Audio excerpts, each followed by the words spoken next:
की धारा है धारा जो देती दुखों से किनारा।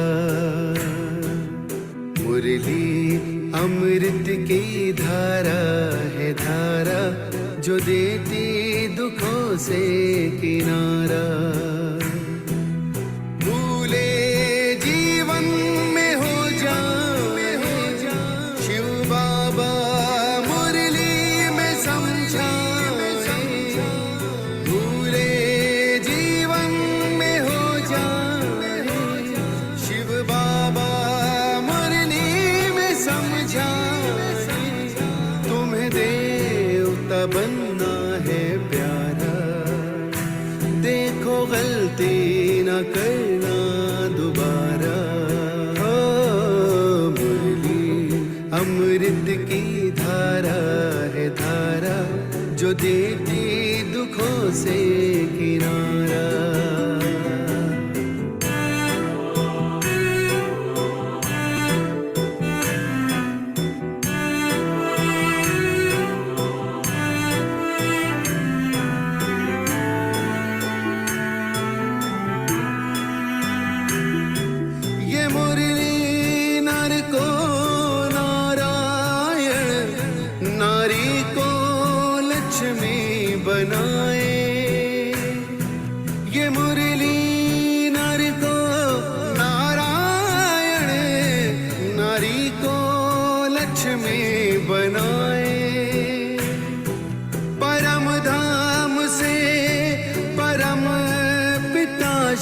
हमें घर ले जाने आए, हमें घर ले जाने को आए।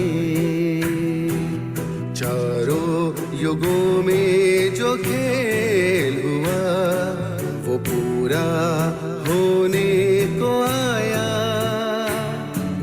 गीता ज्ञान अमृत देने को ये संगम युग बनाया, संगम युग बनाया। ये मुरली अमृत की धारा है धारा जो देती दुखों से किनारा।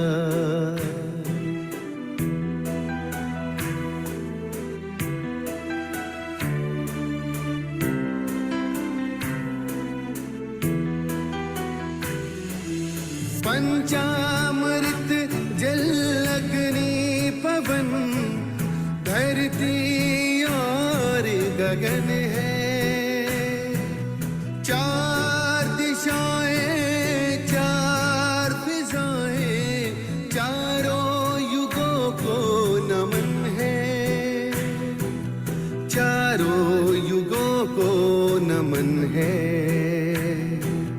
सांसों के तार जुड़े प्रभु से मुरली दिखाए नजारे।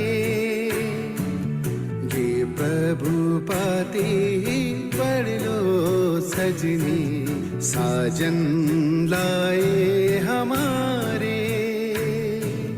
साजन लाए हमारे। मुरली में जो समा जाए वो फरिश्ता बन जाए प्यारा। मुरली अमृत की धारा है धारा जो देती दुखों से किनारा। मुरली अमृत की धारा है धारा जो देती दुखों से किनारा।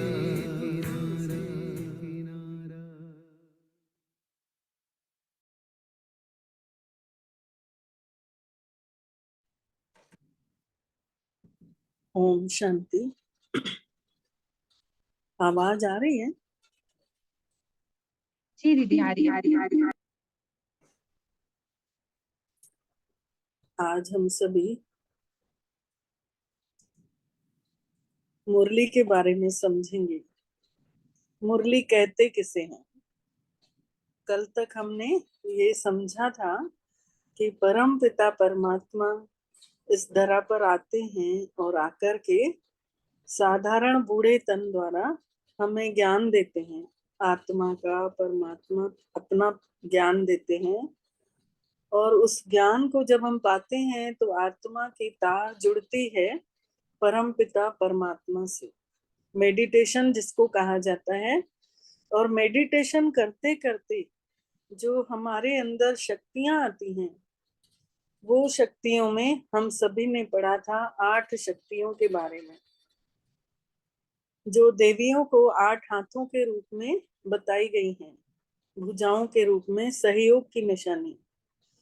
तो वो 8 शक्तियां सहन करने की शक्ति, समाने की शक्ति, परखने की शक्ति, निर्णय करने की शक्ति, सामना करने की शक्ति, सहयोग करने की शक्ति और विस्तार को संकीर्ण करने की शक्ति, अर्थात बड़ी बात को छोटा करने की शक्ति और समेटने की शक्ति।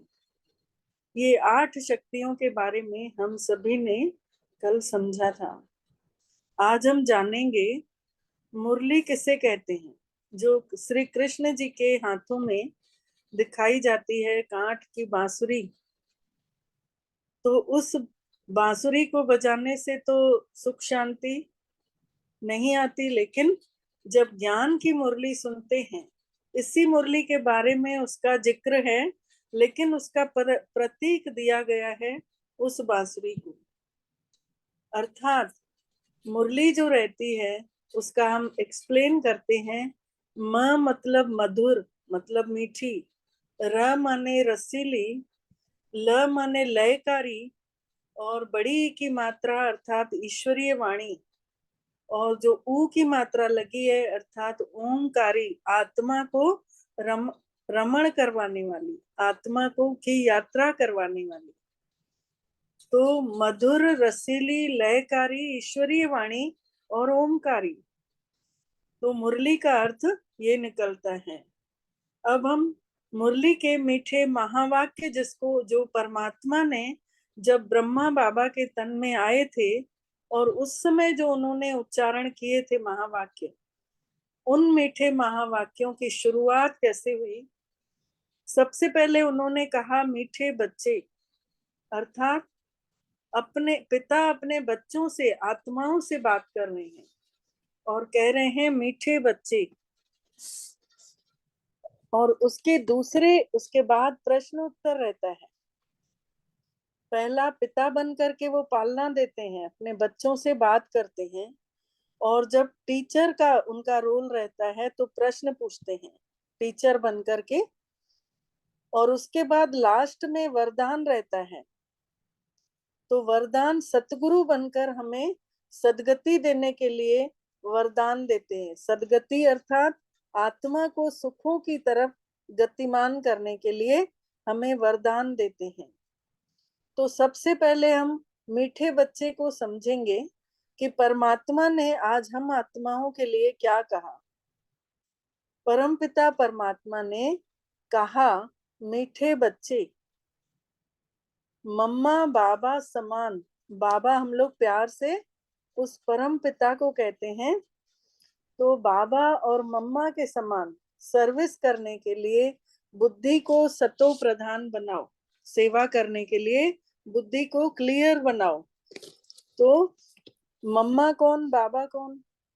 एक तो मम्मा जो माँ बनती है, ब्रह्मा, उनके तन में शिव परमात्मा आते हैं, तो उसी में ही बाबा भी है, वही माँ भी कहलाती है। तो ब्रह्मा बाबा के जैसे, ब्रह्मा माँ और शिव परमात्मा के जैसे सेवा करने के लिए बुद्धि को साफ बनाना है। बुद्धि में कचरा न हो, कोई बातें न हो, कोई गंदी और कोई उलझन वाली बात न हो जिससे हमारी बुद्धि चल रही है कहीं ना कहीं। तो सतो प्रधान बुद्धि वाले ही धारणा कर दूसरों को करा सकते हैं। जिनकी बुद्धि साफ सुथरी होगी, वही बुद्धि वाले, अच्छी बुद्धि वाले ही ये ज्ञान को जीवन में उतार सकते हैं, अपने जीवन में ला सकते हैं। और ये ज्ञान जिसके भी जीवन में उतरेगा, वो दूसरों को भी धारणा करवा सकेगा। जो स्वयं उस बात पर चलेगा तो दूसरों को भी वो बता सकेगा कि ये काम मैंने ऐसे किया, मेरे को बहुत अच्छी प्राप्ति हो रही है, आप भी करके देखो। तो सत्तो प्रधान बुद्धि वाले ही धारणा कर दूसरों को करा सकते हैं। फिर आज परमात्मा ने प्रश्न पूछा टीचर बन करके। अब भगवान का रोल देखिए, 3 प्रकार का रोल। उन्होंने आज प्रश्न पूछा ऊंचे से ऊंचा पुरुषार्थ कौन सा है, अर्थात मेहनत कौन सी है। पुरुषार्थ अर्थात मेहनत कौन सी है जो अभी तुम बच्चे कर रहे हो। तो पुरुष अर्थ मतलब पुरुषार्थ अर्थात आत्मा स्वरूप में टिकना। तो ऊंचे से ऊंचा मेहनत कौन सा है, आत्मा स्वरूप में टिकना। और जैसे शरीर के माता पिताओं की इच्छा होती है ना कि हमारा बच्चा बहुत आगे बढ़े, हमसे भी ऊंचा जाए, ऐसे ही आज परमात्मा का कहना है कि मेरे बच्चे जो हैं, जैसे ये माता पिता बने हैं, जितना उन्होंने पुरुषार्थ किया, जितना उन्होंने परमात्मा को याद किया, ऐसे ही ये बच्चे भी उसी तरह भगवान को याद करके इनसे भी आगे जाएं। तो ऐसा नंबर 1 बनने का लक्ष्य रखना है। जैसे उसमें स्टूडेंट लाइफ में सब बच्चे आगे बढ़ने का लक्ष्य रखते हैं, फर्स्ट डिवीजन आएंगे, फर्स्ट पोजीशन आएंगे, मेरिट लिस्ट में आएंगे। तो वैसे ही बाबा कहते कि तुम बच्चों को भी नंबर 1 आने का लक्ष्य रखना है। और हम लोगों के जीवन का लक्ष्य क्या है, नर ऐसी करनी करे कि नारायण बने, और नारी ऐसी करनी करे कि लक्ष्मी बने। हमारे कर्म ऐसे होने चाहिए कि हम सत्यनारायण के जैसे बने, और लक्ष्मी अर्थात लक्षणों वाली बने, गुणवान बने। तो बहुतों को अपने जैसा बनाना है, दुखी मनुष्यों को सुखी बनाना है। बहुतों को अपने जैसा बनाना है। जैसे हम सुख शांति से जीवन जी रहे हैं, वैसे और लोगों को भी ज्ञान सुना करके उनके भी अंदर सुख का प्रवाह हो, उनकी आत्मा भी सुख की अनुभूति करे। अविनाशी ज्ञान रत्नों को बुद्धि रूपी बर्तन में धारण कर दूसरों को देना है।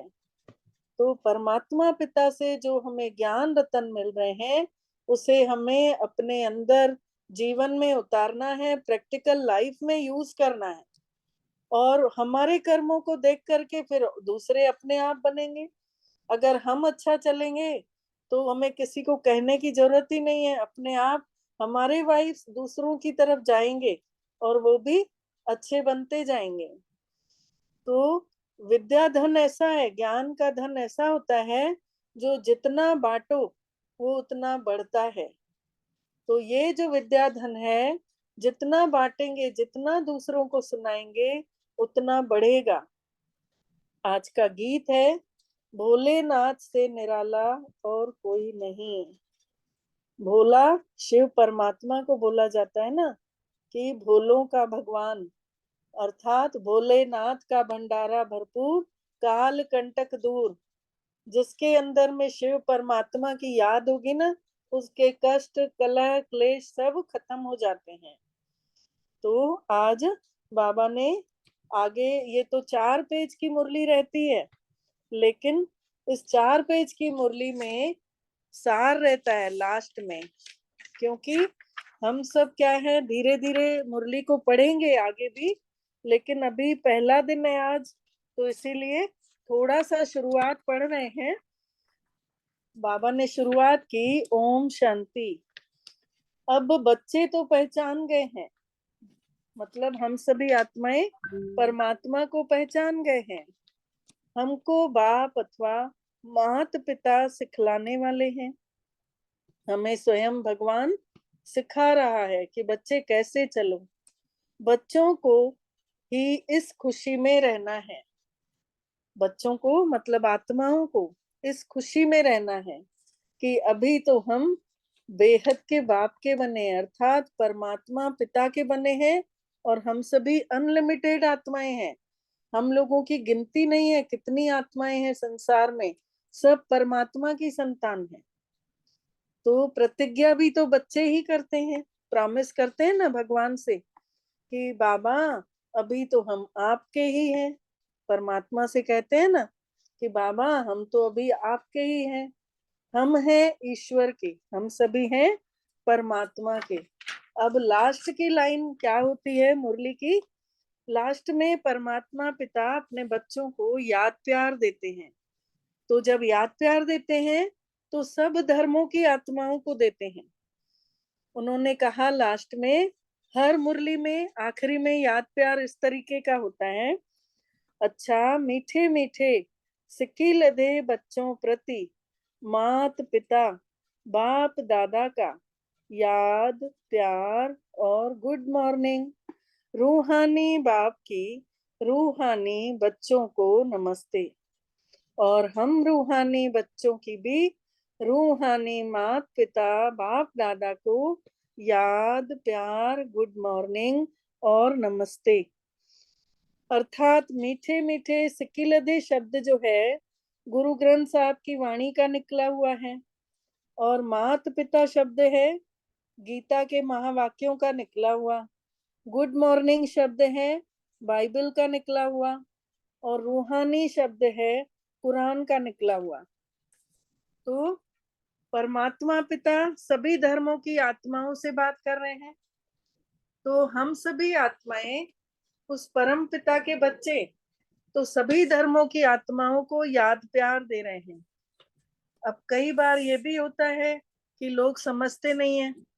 पहले जैसे मेरे को ही जब ज्ञान मिला था तो मैं ही सोच रही थी कि इस मुरली में जो बाप शब्द आ रहा है वो बहुत गलत शब्द है। मेरे को लगता था रिस्पेक्टेड शब्द नहीं है ये।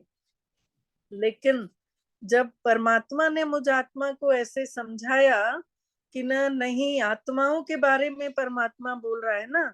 अगर वो फादर बोलेगा तो क्रिश्चियंस के हिसाब से पिता केवल क्रिश्चियन लोग जुड़ेंगे।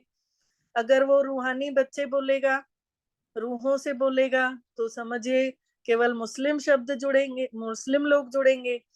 अगर वो पिता शब्द बोल रहे हैं तो केवल हिंदू धर्म वाले जुड़ेंगे।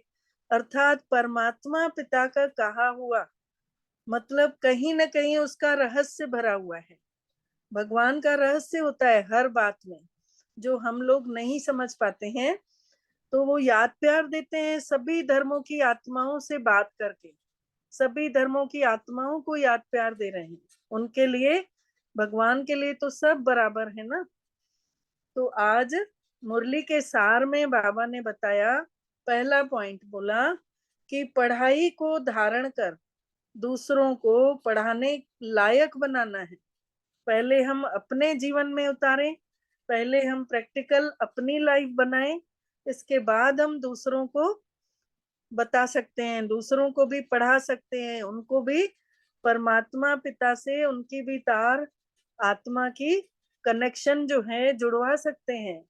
तो पहले जब हम स्वयं धारण करेंगे इस पढ़ाई को, प्रैक्टिकल लाइफ में हम चलेंगे उस अनुसार, जैसे परमात्मा के महावाक्यों के अनुसार, तो हम दूसरों को भी बना सकेंगे। मम्मा बाबा के समान सर्विस करनी है। एक तो मम्मा थी जो उस समय ब्रह्मा बाबा के साथ जितने बच्चे रह रहे थे, शुरू शुरू में 300 बच्चे जब बाबा के तन में शिव बाबा आए थे, तो सब लोग उस समय जो जुड़ते गए 300 बच्चे थे। उसमें लड़के लड़कियां सब थे, कुछ माताएं भी थी। और उन सब बच्चों के निमित्त कोई तो होना चाहिए जो उनको देख रेख करे।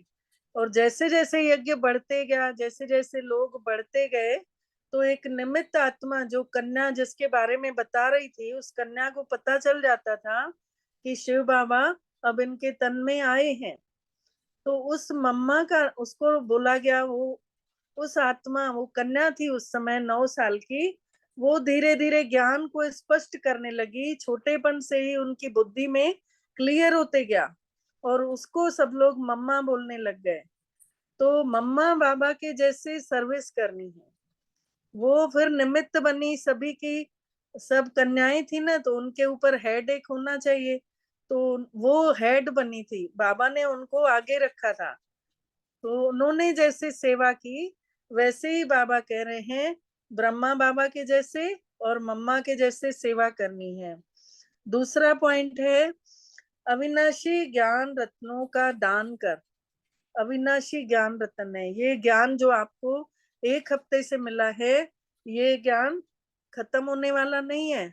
आपके जीवन में कुछ ना कुछ अच्छा ही ले आएगा, कुछ ना कुछ आपको अच्छी चीजें सिखाएगा। तो ये अविनाशी ज्ञान हो गया, कभी खत्म होने वाला नहीं। तो ये अविनाशी ज्ञान रत्नों का दान कर दुखी मनुष्यों को सुखी बनाना है।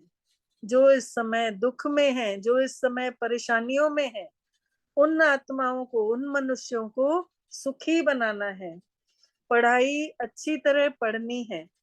पढ़ाई को, जो बाबा के मीठे महावाक्य आ रहे हैं, इसको अच्छे तरीके से समझ के पढ़ना है और पढ़ के फिर दूसरों को भी समझाना है। जब हमारी बुद्धि में बैठ जाएगा तभी तो हम दावे के साथ दूसरों को भी समझा सकेंगे। जब हमारी बुद्धि में ही नहीं बैठेगा तो हम दूसरों को कैसे समझाएंगे? तो इसीलिए अच्छे तरीके से पढ़ना है। अब है वरदान। अब परमात्मा का यहाँ रोल है सतगुरु का। सतगुरु बन करके हम सभी को वरदान देते हैं, और ये वरदान अगर हमें याद रहता है तो हमारे जीवन में सफलता मिलती जाती है। तो वरदान था आज का साधना और साधन के बैलेंस द्वारा। मतलब साधना अर्थात परमात्मा को याद करना, तपस्या करना। साधना और साधन, जो भौतिक सुख सुविधाएं हैं हम सभी को, दोनों के बैलेंस द्वारा। ये नहीं कि मोबाइल हाथ में आया और हम मोबाइल में बिजी हो गए। अगर मोबाइल में मैंने मुरली पढ़ने के लिए मोबाइल को खोला तो मेरे को मुरली ही देखनी है, ये नहीं कि फिर मैं दूसरी चीजों में लग जाऊं। तो बैलेंस से चलना है। साधन मिले हैं, यूज करने के लिए मिले हैं, उसमें हमें लिप्त नहीं हो जाना है। उससे हमें हमें डिटैच होकर के उसको यूज करना है और बैलेंस से आगे बढ़ना है। तो उन्नति करने वाले ब्लेसिंग के अधिकारी भव। साधना और साधन के बैलेंस द्वारा। साधना है परमात्मा को याद करना, और साधन है जो हमें भौतिक सुख सुविधाएं मिले हैं, इन दोनों के बैलेंस से उन्नति करने वाले ब्लेसिंग के अधिकारी भव। मतलब हम सबको दुआएं मिलेंगी। अगर हम बैलेंस से चलते हैं तो हमें ब्लेसिंग मिलती है। बोलते हैं ना कि बैलेंस से ब्लेसिंग मिलती है, तो हम सभी दुआओं के पात्र बन जाते हैं। इसका डिटेल परमात्मा समझा रहे हैं कि साधनों को आधार बनाने के बजाय, मतलब साधनों को ही हम केवल नहीं समझे कि इन्हीं के आधार से ही हमारी उन्नति होगी। जैसे कई लोग होते हैं ना, शिव बाबा का हमें लैंप चाहिए तभी हमारा योग लगेगा, तो जरूरी नहीं है। हमारा मन बुद्धि, अगर बुद्धि साफ है ना, तो आत्मा का कनेक्शन होगा ही होगा। अगर बुद्धि में किसी और की बातें भरी हैं, कोई और बात मन में चल रही है, घर की कोई परेशानी वाली बात चल रही है, तो फिर हमारी मन बुद्धि जो है वो कनेक्ट नहीं हो पाएगा। तो इसीलिए बाबा समझा रहे हैं कि साधनों को आधार बनाने के बजाय अपनी साधना को बढ़ाना है। अपनी साधना को अर्थात उनको याद करना है, उनको बढ़ाते बढ़ाते, याद करते करते साधनों को भी यूज करें और परमात्मा को भी याद करें। किसी भी साधन को आधार नहीं बना ले, नहीं तो अगर आधार हिलेगा तो उमंग उत्साह भी हिल जाएगा। अगर किसी दिन मोबाइल खराब हो गया, या कहीं लाइट गोल हो गई, या चार्जिंग नहीं है, तो फिर हमारा योग ही नहीं लगेगा क्या? मतलब हमारा किसी भी साधन के पीछे हम आधारित न हो जाएं। तो क्योंकि साधन को आधार बनाने से बीच से निकल जाता है। बाबा जो हैं बीच से निकल जाते हैं, फिर हलचल हो जाती है। साधनों के साथ अगर हमारी साधना भी चलते जा रही है, हमारी साधना भी बैलेंस से चल रही है, हम परमात्मा को भी याद कर रहे हैं, साधनों को भी यूज कर रहे हैं, तो हमारा हर कार्य में सफलता मिलेगी, परमात्मा की ब्लेसिंग मिलेगी, उमंग उत्साह भी कम नहीं होगा। तो अनुभव करने वाली बातें हैं। ये वरदान को जब हम जीवन में उतारते हैं कि आज भगवान ने मेरे लिए ये बात कही है, तो हमें परमात्मा की भी दुआएं मिलती हैं। तो स्लोगन है आज का, लास्ट में एक लाइन स्लोगन जरूर होता है। अगर हमको पूरी मुरली याद नहीं होती, केवल एक लाइन भी अगर हम पढ़ लेते हैं, तो उससे भी हमें काफी कुछ हमें हेल्प मिल जाती है। तो आज का स्लोगन है, अगर मगर के चक्कर से न्यारे बनना है। कोई भी बात आती है तो कहते हैं ना, अगर ऐसा नहीं होता ना तो ऐसा हो जाता, मगर ना ये बात हो गई ना इसीलिए ऐसा हुआ।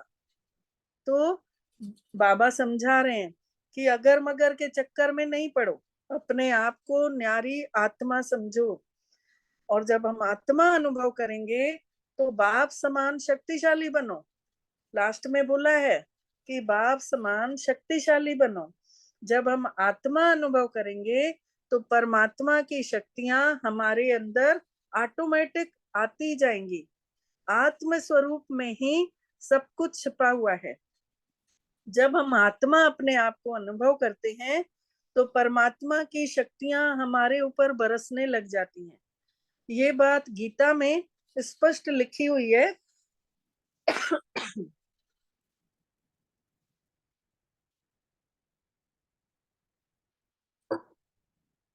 गीता में स्पष्ट लिखा हुआ है कि जो बच्चे मेरे जैसे स्वरूप में स्थित हो जाते हैं, जो भगत मेरे जैसे स्वरूप में स्थित हो जाते हैं, वो मुझे बहुत प्यारे लगते हैं।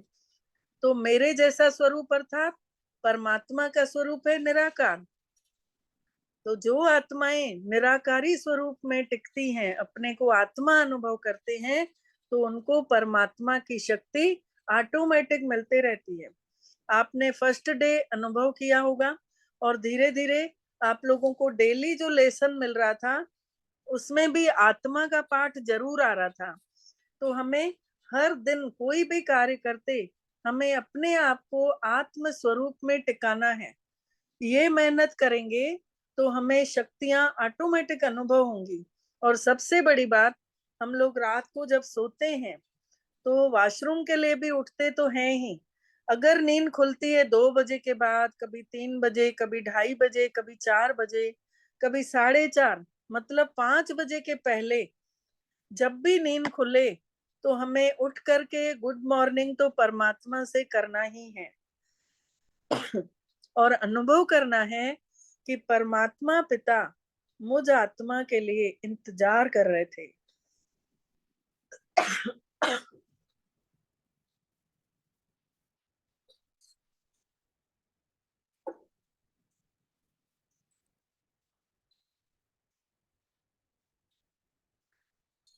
जो जब हम उठेंगे अमृत वेले, तो हमें अनुभव करना है कि परमात्मा की सुनहरी सुनहरी किरणें, रेज हम लोगों के ऊपर बरस रही हैं। केवल हमने गुड मॉर्निंग की और वो मेरे ऊपर ब्लेसिंग दे रहे हैं मेरे को, उस गुड मॉर्निंग का मुझे रिस्पॉन्स मिल रहा है। केवल इतना अनुभव करेंगे ना तो भी दिन में बहुत अच्छा लगेगा, दिन भर अच्छा लगेगा, केवल इतनी सी चीज के लिए।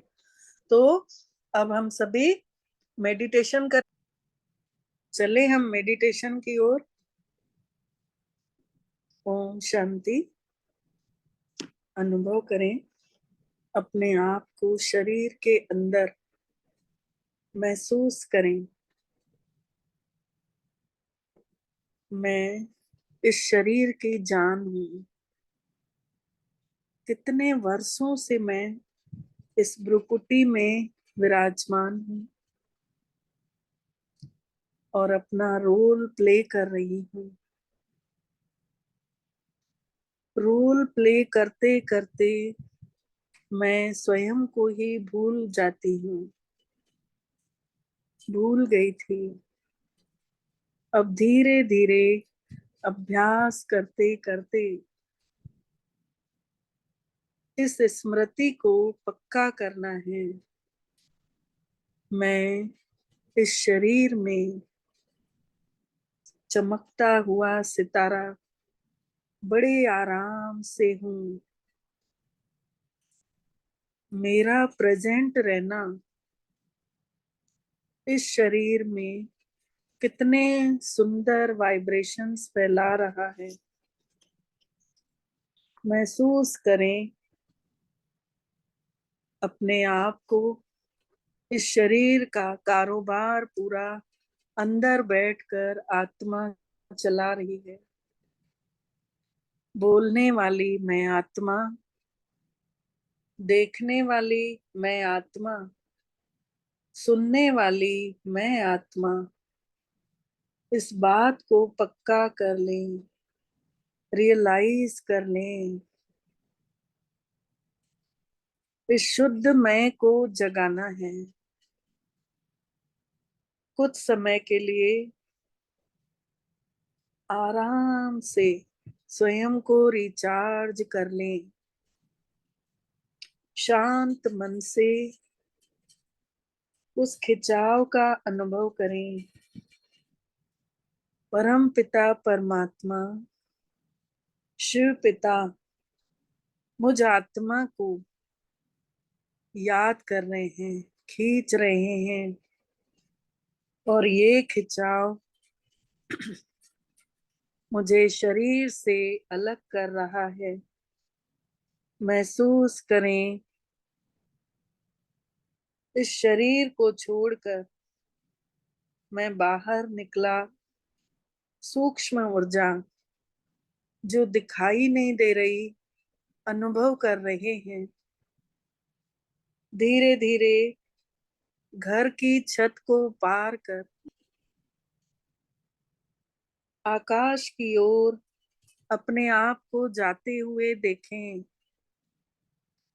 देखें खुले आकाश में शीतल हवा, प्रकृति का खेल, और मैं आत्मा बढ़ते जा रही हूँ ऊपर की ओर। परमात्मा पिता का खिंचाव मुझे अपनी ओर खींचते जा रहा है।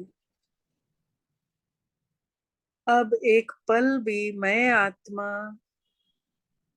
अपने पिता से मिले बगैर नहीं रह सकती।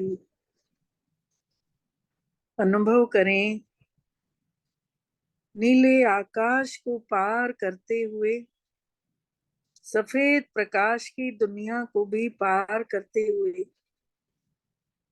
देवी देवताओं के लोक को पार करते हुए मैं पहुंच गई हाई फ्रिक्वेंसी में, सुपर पावर में, जहां चारों तरफ लाल प्रकाश ही प्रकाश है। ये है अपना मीठा घर, जहां न विचारों का बोझ है, न संसार का कोई खेल है। असीम शांति ही शांति है। मुक्त अवस्था है, आराम की अवस्था है। अपने घर में देखें, महसूस करें शिव बाबा का प्रकाश दिखाई दे रहा है, और मैं आत्मा तेजी से उस आभा मंडल में पहुंच जाती हूँ। उस आभा मंडल में जाकर ठहर जाती हूँ। परम पिता की प्यार भरी किरणें मुझे स्पर्श कर रही हैं। इतने सुख की मिठास अनुभव हो रही है। मेरे मन से बस एक ही आवाज आ रही है, मेरा मीठा बाबा। कितने सुख भरे ये जीवन के पल हैं। अपनी इस अवस्था में एकाग्र हो जाएं। परम पिता की किरणों में मैं आत्मा स्नान कर रही हूँ। अनुभव करें ये परम पिता का सच्चा प्यार मेरे मन को भरपूर करता जा रहा है। परम पिता का प्रकाश, उसका गहरा अनुभव करें। ये शक्तिशाली किरणें मुझ आत्मा को गहराई से अनुभव करवा रही हैं। मन के सारे बोझ समाप्त हो गए। मुझ आत्मा की सारी नेगेटिविटी इस प्रकाश में धुलते धुलते वेस्ट थॉट्स सब खत्म हो गए, समाप्त हो गए। मैं आत्मा फ्रेश होते जा रही हूँ। ईश्वरीय प्रकाश से मैं आत्मा फ्रेश हो रही हूँ। महसूस करें अपने आप को गहराई से। परम पिता का ये प्रकाश कितने जन्म जन्मांतर की मैल को धो रहा है।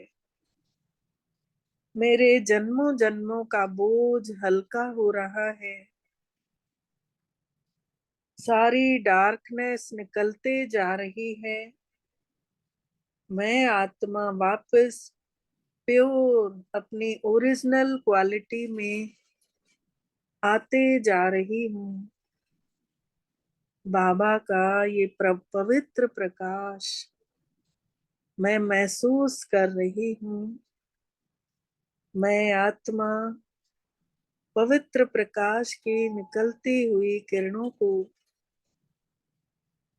अपने मन के भार को हल्का करते महसूस कर रही हूँ। इसमें सब कुछ हल्का हो रहा है। बस मैं और मेरे बाबा और ये शक्तिशाली किरणें जो मुझे वापस फिर से शक्तिशाली बना रही हैं। इतने जन्मों के रोल करते करते मैं आत्मा उलझते गई थी, थकते जा रही थी। अब मुझे मेरे पिता ने फिर से रिचार्ज करके शक्ति स्वरूप में टिका दिया है। अनुभव करें परम पिता परमात्मा की एक एक किरण, उनका दिव्य प्रकाश, सुनहरी सुनहरी किरणें मुझे सेफ करते जा रही हैं। जन्मों जन्मों की प्यास मिटती जा रही है। सारी थकान दूर हो रही है। अधूरापन समाप्त हो रहा है। महसूस करें शक्तियां ही शक्तियां बरस रही हैं। असीम सुखद शक्तियां, आनंद से भरे लम्हे मेरे मन की बैटरी को चार्ज कर रहे हैं। मैं पूरी तरह से डूब चुकी हूँ भगवान के प्यार में। महसूस करें मेरे तन में राम, मेरे मन में राम, मेरे रोम रोम में राम रे। महसूस करें ये प्रकाश की किरणें, सुनहरी सुनहरी किरणें। आत्मा कंप्लीट हील हो रही है। इस धरा पर पूरा चारों तरफ ऊपर से परम पिता का प्रकाश बरस रहा है। मैं आत्मा परम धाम से देख रही हूँ। अनुभव करें धीरे धीरे हम सभी नीचे की ओर उतर रहे हैं। फुल चार्ज होकर धीरे धीरे नीचे उतर रहे हैं चमकीले स्वरूप से। मैं आत्मा भी अपनी चमक को निहार रही हूँ। ये चमक बढ़ते जा रही है। सारे शरीर में देखें उतरते उतरते मैं आत्मा इस धरा पर आकर इस शरीर में बैठ जाती हूँ, भ्रुकुटी के बीचों बीच, और परमात्म प्रकाश को देखें मुझ आत्मा पर बैठते ही बरसने लगा। बहुत गहराई से इमेजिन करें, ऐसे प्रकाश की किरणें पूरे मस्तिष्क में फैल गईं। चेहरा पूरा प्रकाश की किरणों से भर गया। परम पिता के प्रकाश से भरपूर हो गया। चेहरे से ये प्रकाश गले की ओर उतर रहा है, गले से छाती में फैल रहा है, छाती से पूरे पेट में, पीठ में, और पेट से सारे पैरों में फैलती गई ऊर्जा को अनुभव करें। अंदर की अपवित्रता, डार्कनेस निकल निकल कर वातावरण में विलीन होते जा रही है। मेरा सारा शरीर प्रकाशवान होते जा रहा है। इस शरीर से सारी नेगेटिविटी, ब्लैक ऊर्जा निकल रही है। निरंतर परमात्म किरणें भरते जा रही हैं। कितने सुंदर, कितने खुशनसीबी के ये पल हैं। महसूस करें परमात्मा पिता की किरणें, उनका प्रकाश सच्चाई से अंदर अनुभव करें। अब तो कोई बोझ ही नहीं। मैं आत्मा जाग चुकी हूँ। मैं आत्मा जागरूक हूँ अपने प्रति।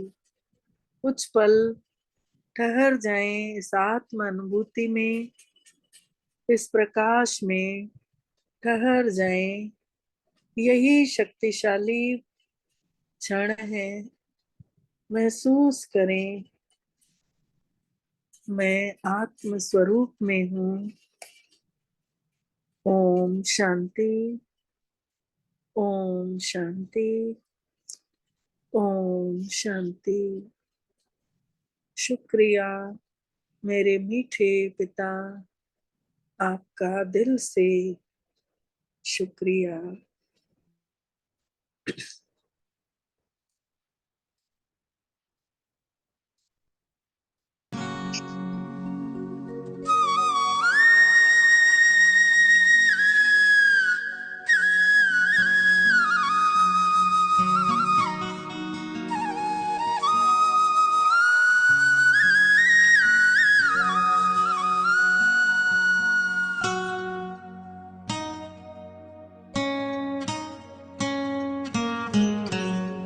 ओ बाबा तेरी मुरली बड़ी है निराली।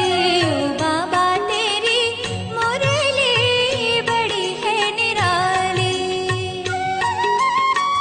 मुरली बड़ी है निराली, मुरली बड़ी है निराली, मुरली बड़ी है निराली। ओ बाबा तेरी मुरली बड़ी है निराली। ओ बाबा तेरी मुरली बड़ी है निराली।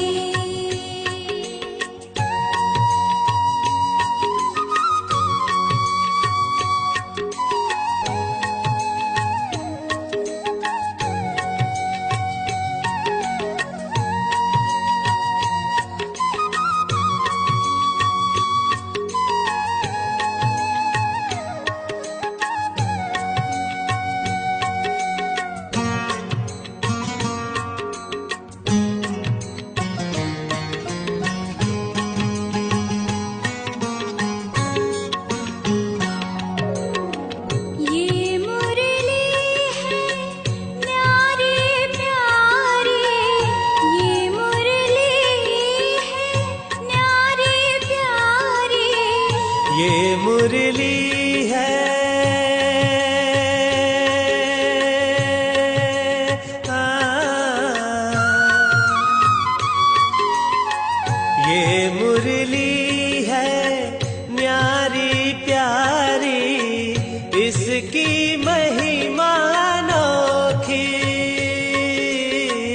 इसकी महिमा अनोखी।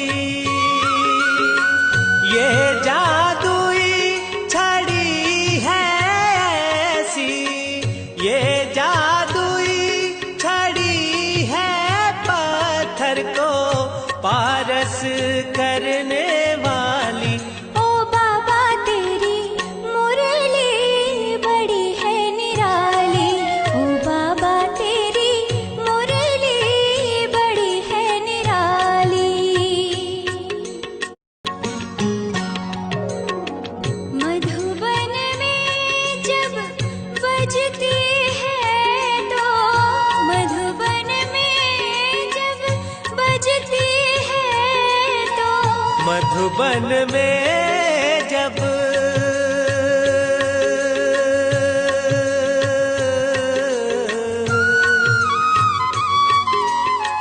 मधुबन में जब बजती है तो आत्म गोपी झूमे, आत्म गोपी झूमे। गोपी वल्लभ की प्यारी है, गोपी वल्लभ की प्यारी है, रास रचाने वाली। ओ बाबा तेरी मुरली बड़ी है निराली, ओ बाबा तेरी मुरली बड़ी है निराली। मुरली बड़ी